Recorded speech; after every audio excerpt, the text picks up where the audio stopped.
नमस्ते बच्चों। आपका प्री बोर्ड 1 हो गया।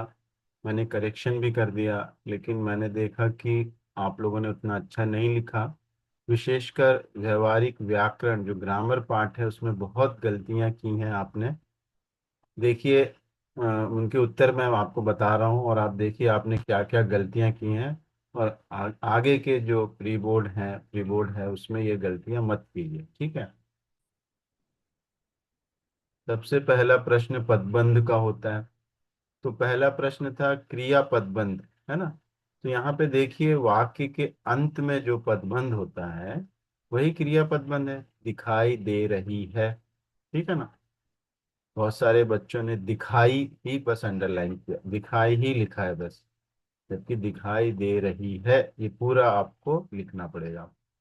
दूसरा है पदबंध का नाम। तो यहाँ पर जो रेखा है, रेखा जो अंडरलाइन है वो वाले तक है। वाला, वाली, है ना, वाले। ये अगर ये शीर्ष पद हैं तो ये होता है विशेषण। विशेषण पदबंध होता है, क्रिया विशेषण नहीं, क्योंकि ये तुम जो सर्वनाम है उसकी विशेषता बता रहा है, तो विशेषण पदबंध है, ठीक है। तीसरा था इस वाक्य में सर्वनाम पदबंध कहाँ है। तो सर्वनाम का है कोई। तो आपको यहां तक लिखना पड़ेगा, ये पूरा विरोध से लेकर कोई तक आप लिखोगे तभी आपको पूरे अंक मिलेंगे। ये सर्वनाम पदबंध है। और फिर संज्ञा पदबंध, संज्ञा कहाँ पे है, जैसे कोई यहाँ सर्वनाम है, छात्र यहाँ संज्ञा है। छात्र तक आप लिखना पड़ेगा तब आपको पूरे अंक प्राप्त होंगे। छात्र एक संज्ञा है। शीर्ष पद सर्वनाम है तो सर्वनाम पदबंध, शीर्ष पद संज्ञा है तो संज्ञा पदबंध। और ये आखिरी वाला प्रश्न तो और भी आसान था, आया होगा वाक्य का अंत, पदबंध है, क्रिया पदबंध, ठीक है। फिर चलते हैं वाक्य रूपांतरण में। तो यहाँ पर बहुत सारे बच्चों ने मिश्रित वाक्य लिखा है, किसी ने संयुक्त वाक्य लिखा, एक या दो बच्चों ने ही इसे सरल वाक्य लिखा है। कंफ्यूजन होने का कारण क्या था, और मैंने कहा था सरल वाक्य में भी और आता है। यहाँ पे दो शब्दों को भी नहीं जोड़ रहा है, यहाँ पे और का अर्थ ही अलग है ना। एनी अदर, दादा को तार देने के सिवा तुम्हें और कुछ नहीं सोचा। We did not think any other thing like that। यहाँ एंड का अर्थ नहीं है यहाँ पर। तो ये जो है सरल वाक्य है, ना कि संयुक्त या मिश्र। फिर है संयुक्त वाक्य में रूपांतरित कीजिए। तो संयुक्त वाक्य के जो कंजक्शन है और, परंतु, इसलिए, है ना, इनको उपयोग करना है। तो किसका उपयोग होगा सही, भीड़ की अधिकता थी इसलिए जुलूस को रोक नहीं, इसलिए पुलिस जुलूस को रोक नहीं सकी, इसलिए से जोड़ना पड़ेगा इसको। फिर आपको सरल और मिश्र वाक्य का अंतर बताना है, डिफरेंस। तो सरल वाक्य में एक उद्देश्य और विधेय होता है, मिश्र वाक्य में उपवाक्य होते हैं, है ना। एक प्रधान और एक आश्रित उपवाक्य होता है जो किसी ना किसी समुच्चय बोधक अव्यय से जुड़े होते हैं, जैसे कि, ताकि, क्योंकि, इनसे जुड़े होते हैं, ठीक है। और फिर संयुक्त वाक्य में समुच्चय बोधक अव्यय यानी कंजक्शन का क्या रोल है, भूमिका क्या है, तो जोड़ने का है ना। दो स्वतंत्र वाक्यों को जोड़ने का काम करते हैं। फिर आपसे आखिरी प्रश्न था वाक्य का कि ये कौन सा वाक्य है। तो की को जैसे ही आप देखते हो तो आप लिख देना मिश्र वाक्य। स्पष्ट कीजिए क्यों। क्यों यह जो कि वह अपनी सुदबुद होने लगा ये आश्रित उपवाक्य है, इसलिए की को देख के आप मिश्र वाक्य लिखना है। बहुत सारे बच्चों ने संयुक्त और सरल लिखा है। फिर चलते हैं समास।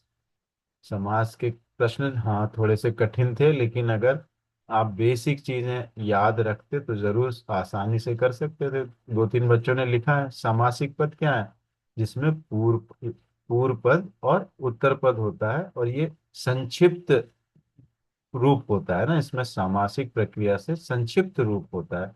व्याकरणिक पद तो इसमें इसमें समास नहीं होता, इसमें समास नहीं किया जाता, अलग अलग होते हैं, संज्ञा सर्वनाम, है ना, सब अलग अलग होते हैं। इसमें एक समस्त पद होता है, ठीक है। इसमें सब आर्य व्याकरण के सारे नियम भी लागू होते हैं, है ना। तत्पुरुष समास में पूर्व पद और उत्तर पद की क्या भूमिका है? तो इसमें उत्तर पद प्रधान होता है और पूर्व पद उत्तर पद जो है कारक चिन्ह के कारक चिन्ह इनके बीच में होते हैं, जो कि समस्त पद में गायब हो जाते हैं, लोप हो जाता है उनका। आजीवन में अव्ययी भाव समास है, ये तो अव्ययी भाव समास बता दिए कैसे। तो जो आ है वो उसके कारण, कई बच्चों ने लिखा है आ के कारण, लेकिन आ क्या है? अव्यय है, इसलिए है ना।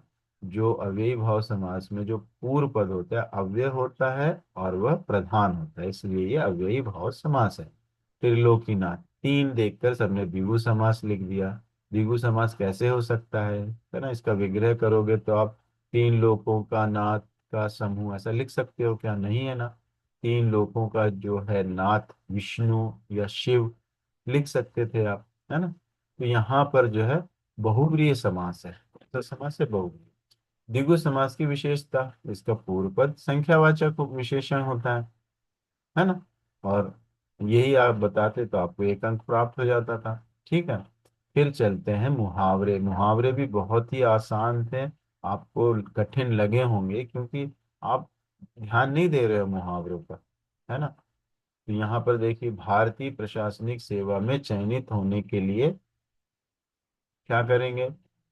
रात दिन एक करनी पड़ती है ना। ऐसा लिखना था आपको। फिर उसके बाद दिन रात एक करना पड़ता है, ऐसा लिखना था आपको, है ना। करना, करनी है इधर पे कोई बात नहीं, अगर दिन रात एक करना करनी भी लिखेंगे तो सही होगा। उसके बाद यहाँ पर ये तो डायरेक्ट आपको आया है, आपके टेक्स्ट बुक में है और इसके बारे में आप सुने भी हो। और जो भी ततारा वामिरों में जो मुहावरे हैं उसमें भी दिया है, बाट जोहना, इंतजार करना, वेट करना। बाट जोहना मुहावरा क्या है? बाट जोहना इंतजार करना। आप नहीं लिख सकते, मुहावरा लिखना है बाट जोहना। ठीक है। फिर उसके बाद ये तो बहुत ही आसान था, मुरझाया हुआ चेहरा यानी उदास, है ना। तो यहाँ पर जो है ये मुहावरा है और इससे संबंधित एक आप वाक्य बनाना था। उसका मुरझाया हुआ चेहरा देखकर मैं सब कुछ समझ गया, ऐसा लिख सकते थे आप। काम तमाम करना, है ना। वजीर अली ने वकील का काम तमाम कर दिया, मतलब मार देना। धूल में मिला देना मतलब हरा देना, ये अंतर है इसमें। निराशा के बादल फटना, निराशा के बादल फट जाना, कई लोगों ने इसको उदास होना भी लिख दिया है, जबकि निराशा के बादल फटना यानी दुख खत्म हो जाना, खुशी प्राप्त होना। अच्छा अच्छा परिणाम सुनकर उसके निराशा के बादल फट गए, ऐसा लिख सकते हैं। ठीक है। तो देखा आपने, बहुत ही आसान था व्याकरण, है ना।